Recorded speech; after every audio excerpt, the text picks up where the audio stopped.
Sur Internet, dans vos journaux, on en parle partout. Il y en a qui disent que c'est son argent personnel. Il n'y a pas eu de détournement de fonds publics. Il fait ce qu'il veut. D'autres disent qu'un ministre, ça doit être irréprochable et exemplaire. Dites-nous ce que vous pensez de l'affaire Cahuzac au 99 12 00. Et on commence avec vous. Bonjour. Bonjour. Oui, on vous écoute. Mais l'affaire Cahuzac, vous savez, on dit beaucoup de choses pour exactement pour pas grand chose. On sait très bien qu'il n'y a pas de moralité en politique, madame. Moi, j'ai déjà intervenu quelques fois sur le j'ai dit qu'il fallait moraliser la politique. Mais il n'y a aucune loi, qui va moraliser vraiment la politique. Et il y a moralité, il faudrait moraliser. Mais malheureusement, la politique, c'est le fric. Et ça, c'est ça. On ne pourra rien faire. Les gens qui font de la politique, ils sont là, ils viennent en politique pour gagner de l'argent, pour se faire plein de fric. Et la crise, c'est pas pour, on a vu, c'est pas pour Monsieur Cahuzac. C'est pas pour les politiques. La crise, c'est pour le petit peuple, ceux qui vivent en bas. Oh, oui. Voilà. Mais vous dites, on pourra pas moraliser la politique, ce sera pas possible? Non, ce n'est pas possible, madame. La politique, c'est le fric. Tous les gens qui viennent en politique, c'est pour se faire du fric. Et moi, je regrette que je n'y ai pas pensé avant. Oh mon Dieu. Je vous le dis. Voilà. Et c'est comme ça, malheureusement. Mais ça a toujours été comme ça, ou il y a eu une époque où les gens faisaient de la politique parce qu'ils étaient convaincus qu'ils pouvaient changer le monde? Ils avaient de bonnes intentions à un moment? Je suis tous, je grossis notre porte-monnaie, madame. Je ne change pas le monde et je ne fais pas avancer le monde. Quand je donne 5 francs à la population, ils récupèrent 100. Voilà. Et voilà, il suffit de voir le nombre de mandats qu'ils veulent, c'est tout. Il suffit quand quelqu'un est maire, il veut conseiller général, conseiller régional, député, sénateur, et puis tout ça, et puis après ils émangent partout. Ils vont une réunion par ici, ils se font payer, ils vont une réunion de l'autre côté, ils se font payer l'indemnité de déplacement, etc., etc. C'est comme ça. La politique, c'est le fric. Et vous regrettez de ne pas y avoir pensé avant. Merci monsieur. Allô, bonjour.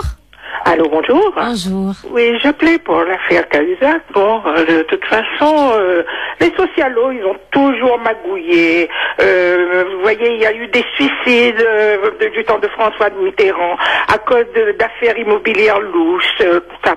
Donc là, un de plus ou un de moins, vous me direz, ça ne change pas grand-chose. Mais Monsieur Cahuzac, quand même, il aurait dû être un exemple, bien que ça soit son argent, mais c'est quand même quelqu'un qui matraque les autres personnes qui ont le malheur d'oublier de déclarer 20 centimes ou enfin, j'exagère, mais enfin, si vous oubliez de déclarer un petit revenu, le ministre du budget, il est là pour vous sanctionner, enfin, du moins, oui. Il est fonctionnaire. Donc lui, depuis le temps où on demandait aux gens de déclarer leurs comptes qui sont à l'étranger, il ne l'a pas fait, et voilà, c'est bien. En fait, beaucoup de personnes trouvent ça bien. Donc en fait, voilà, c'est une question de conscience. Et là, apparemment, ça le dérangeait pas, quoi. C'est ça qu'on lui reproche. Oui, parce que de toute façon, madame, enfin, c'est un peu comme le policier qui fait des excès de vitesse, alors que 5 mètres plus loin, il va vous attraper parce que vous avez votre téléphone à la main. Alors donc moi, il était le gendarme des finances publiques, Monsieur Cahuzac, et il n'applique pas la règle à lui-même, il applique la règle aux autres, mais pas à lui. Alors donc c'est un peu honteux. Et ce gouvernement qu'on a depuis mai 2012, en dessous de tout. Alors jamais vu ça, c'est de l'improvisation complète. Merci. Voilà, on est dans l'improvisation et je me demande comment on va finir l'année 2013. Enfin, moi j'aimerais bien que Monsieur Hollande et son équipe passent la main, remettent son mandat, son portefeuille en jeu, parce que vraiment, il croyait mieux faire que Sarkozy, mais alors là, il est vraiment nul. Merci madame. Allô, bonjour. Oui, bonjour. Oui. Je suis en direct là. Vous y êtes, on vous écoute. Oui, parce que moi, ce qui m'étonne, c'est que si Monsieur Cahuzac est un monsieur très répréhensible parce qu'il a menti, je pense qu'il y en a d'autres qui ont menti dans le gouvernement et qui devraient aussi démissionner, a priori. Moi je vous donnerai, je vous ferai, je vous serai, j'inverserai, je ferai ceci, et il n'y a rien de fait, donc il y a mensonge. Finalement, le grand chef du train ment pas mal, hein, aux Français lui aussi, et à tous les Français lui aussi. Maintenant, c'est vrai que c'est pas bien de faire ce qu'a fait Monsieur Cahuzac, c'est évident, et c'est très très répréhensible, mais il n'y a quand même pas que lui. Et des histoires d'un ministre qui fait des choses qui se moque des Français. Il y a eu l'histoire du sang contaminé, il y a eu l'histoire de la Société Générale, il y a eu pas mal de choses, des délits d'initiés et tout. Si on se rappelle bien qui a été pris, bon, c'était pas tellement des gens de droite. Maintenant, il y a eu aussi des gens de droite pour des histoires immobilières, etc. Et comme disait un monsieur tout à l'heure, il est vrai que il y a beaucoup plus de magouilleurs en politique que de gens honnêtes. Il y a qu'à voir les gens qui sont en examen, qui font l'ENA, c'est-à-dire l'École nationale d'administration, et qui après ne savent pas employer l'argent public. Voilà, c'est tout ce que j'aurais à dire pour l'instant. Mais là, c'est une vraie affaire Watergate en petit, parce que j'estime que beaucoup de gens étaient certainement au courant depuis la fin de l'année dernière qu'il y avait un problème qu'il fallait éclaircir. Voilà. Merci. Allez, journée à tous, et puis tant mieux, nous avons un mauvais capitaine, le bateau fera comme le Concordia, et on verra plus tard. Merci beaucoup, monsieur. L'affaire Cahuzac, le thème du baromètre. Allô, bonjour. Oui, bonjour. Oui, on vous écoute. Oui, bah écoutez, pour moi, c'est voilà, l'affaire Cahuzac. Déjà, rien que le nom, l'affaire Cahuzac, c'est pas tellement une affaire. Hein, je veux dire, c'est que 600 000 euros entre guillemets, c'est-à-dire c'est pas grand-chose si on prend un petit peu de recul, parce que à mon avis, il y a des fraudes qui sont beaucoup plus importantes que ça. Donc, je pense que c'est encore un peu de la poudre aux yeux. S'il est tombé, c'est que on l'a lâché. Oui. Hein, parce que les gros, ils tombent pas, enfin, sauf quand on les lâche. Oui. Voilà. Donc. Et d'après vous, c'est pour cacher quoi cette fois-ci? Bon, pour faire un peu diversion, comme d'habitude. Je veux dire, ça donne du grain à moudre aux médias, ça donne du grain à moudre à l'opinion publique, qui va se positionner sur un problème qui finalement n'a aucune importance. Voilà. Oui. Donc selon vous, les 600 000 euros, c'est pas grand-chose. Et puis, c'est son argent. Si, c'est une somme, évidemment. Voilà, c'est pour ça que c'est bien fait, parce que quand on nous dit à nous 600 000 euros, on imagine tout de suite nous avec 600 000 euros, ou chacun de nous, bah on se dit oui, c'est une somme. Oui. Sûr. Oui. Donc ça nous impressionne. Oui. Mais par rapport à mon avis, la réalité des fraudes fiscales en France, Oui. c'est rien. Mais il paraît que par an, c'est 600 milliards de manque à gagner qu'il y a en France. Vous voyez? Oui. Donc selon vous, encore une fois de la poudre aux yeux. Merci. Bah voilà. Bonne Merci. journée. Au revoir. Au revoir. Allô, bonjour. Allô? Oui, on vous écoute. Bonjour. Oui. Oui, voilà, je voulais réagir sur l'affaire Cahuzac. Ben, hier soir, on a vu le responsable du journal Mediapart qui est passé au journal de France 2. Oui. Et alors, vous avez vu quoi? Ben, c'est la personne qui a révélé l'affaire Cahuzac, quoi. Voilà, il y a de nombreux mois, c'était en fin de l'année dernière. Voilà, c'est ça. Et donc là, on voit sous un gouvernement de gauche que les affaires repartent. Heureusement que la justice n'est pas entravée. Et on voit que les Français ont la mémoire courte. Du temps M. Sarkozy, quand il était au pouvoir, il a voulu réformer les juges d'instruction, remettre en cause le travail des juges d'instruction, pour justement magouiller encore, voilà. Et après, il y a les journaux, les patrons de presse qui sont amis à Sarkozy. Hein? Ils isolent toutes les affaires. Heureusement qu'on est passé dans un gouvernement de gauche et on voit que la justice passe. Voilà. Il faudrait dire aux Français de ne pas oublier. Oui. Voilà. Merci, monsieur. Et que heureusement qu'il y a encore des journaux indépendants qui ne sont pas sous pression. Voilà. Merci, monsieur. Bonne journée. Freedom, bonjour. Oui, bonjour. Bonjour. Voilà, je vous appelle concernant l'affaire. Donc aujourd'hui, tous les élus de gauche comme de droite condamnent M. Cahuzac. Donc, mais si on fait un audit des députés de l'Assemblée nationale, moi je suis pratiquement certain que 85 ou 90% des élus qui condamnent aujourd'hui sont eux-mêmes ou ont été mêlés à une affaire de justice.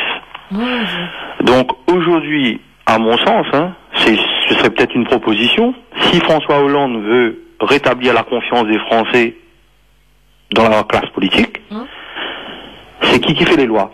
C'est les députés. Ils ont la possibilité aujourd'hui de voter une loi, de proposer une loi qui interdirait, qui mettrait en place l'inéligibilité à vie d'un élu qui a été mêlé de près comme de loin à une affaire de justice. Oui, oui.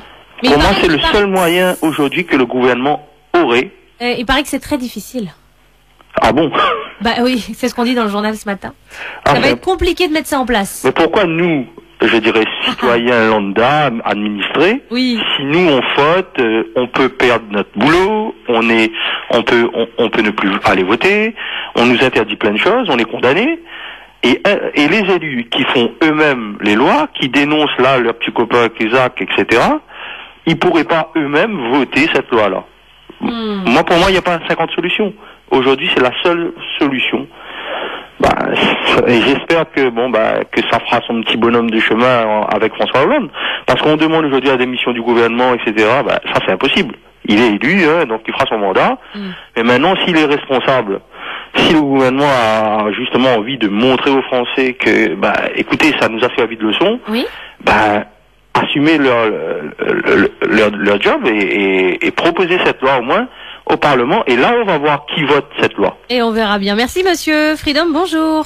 Oui, bonjour. Oui. Moi j'aimerais dire que il y a 20 ans, 30 ans de cela, le mot vol, c'était le mot vol au sens propre. Maintenant, quand on entre dans une grande surface, qu'on vole un petit truc ou qu'on vole un gros truc, c'est du vol. Point à la ligne, c'est du vol, et il a volé, il assume, et voilà. D'accord, qu'il l'assume. Merci monsieur. Freedom, bonjour. Allô, bonjour. Bonjour. Oui, je vous appelle concernant l'affaire Cahuzac. Oui. Écoutez, je pense qu'il paye un petit peu la facture pour les autres, parce que je pense qu'il n'est pas le seul à avoir magouillé entre guillemets et ne pas avoir déclaré ses revenus bancaires qui sont à l'étranger. Oui. Mais maintenant aussi, s'il faut étendre un petit peu l'affaire par rapport au gouvernement, vous savez, ce gouvernement nous a promis monts et merveilles durant la campagne, des promesses économiquement qui n'étaient déjà pas tenables, tous les économistes le disaient, et franchement je ne vois mal comment il pourra parler de moralité politique, sachant que dans son propre gouvernement, il y a plusieurs qui ont été magouillés, qui ont même été envoyés en justice, même le Premier ministre, il y a quelques temps de cela, a été mis en examen avant sa prise en fonction.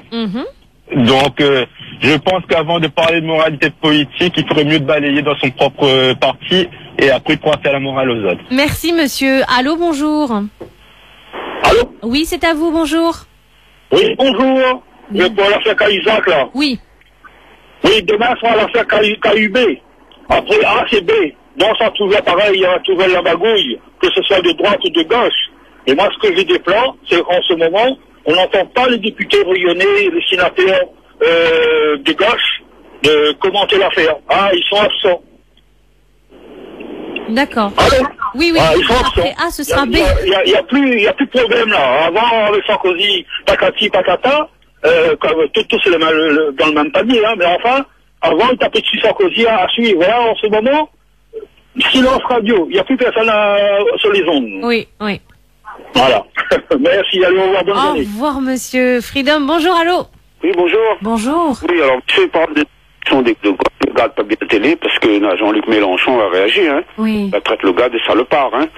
Voilà. Donc, Mélenchon a réagi dans des hommes de gauche, plein d'hommes de gauche, d'autres aussi qui reçoivent des invités. Bon, enfin, mais on veut pas de lui, le monsieur, allez.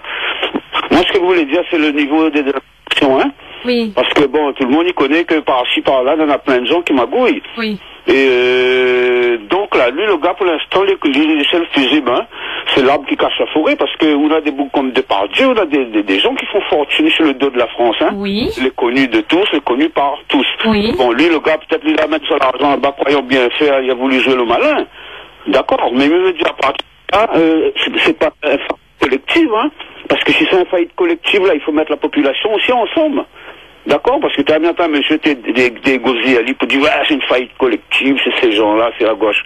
La gauche, pour l'instant, c'est Mélenchon. Mais il voit pas en quoi le problème d'un gars qu'il a voulu faire le malin, parce qu'il connaît l'argent, c'est le nerf de la guerre, l'argent, il tente tout le monde.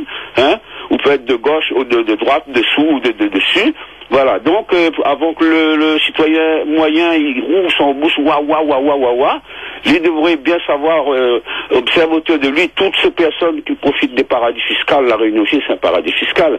Donc c'est pas le problème d'un homme qui traduit une faillite d'un camp, de la gauche ou quoi que ce soit. D'accord, merci monsieur. Merci, au revoir. Au revoir. Et puis des messages qui nous arrivent sur freedom@freedom.fr. Rosemée qui nous dit eh ben voilà, on a voulu du changement, on l'a, n'est-ce pas? Mais bon, trop c'est trop. Monsieur Cahuzac a complètement ignoré qu'il avait un compte à l'étranger et pourtant il a craché le morceau.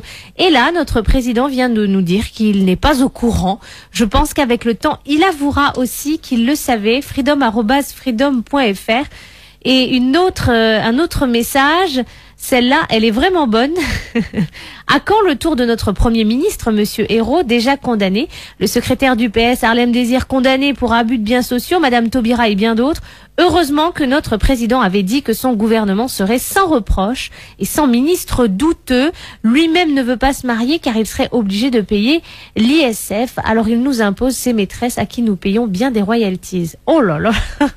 Merci beaucoup pour vos réactions sur freedom@freedom.fr. C'est un sujet qu'on peut continuer d'aborder, l'affaire Cahuzac, mais il est déjà 8h, donc d'ici quelques instants on retrouve Europe 1 pour les informations nationales.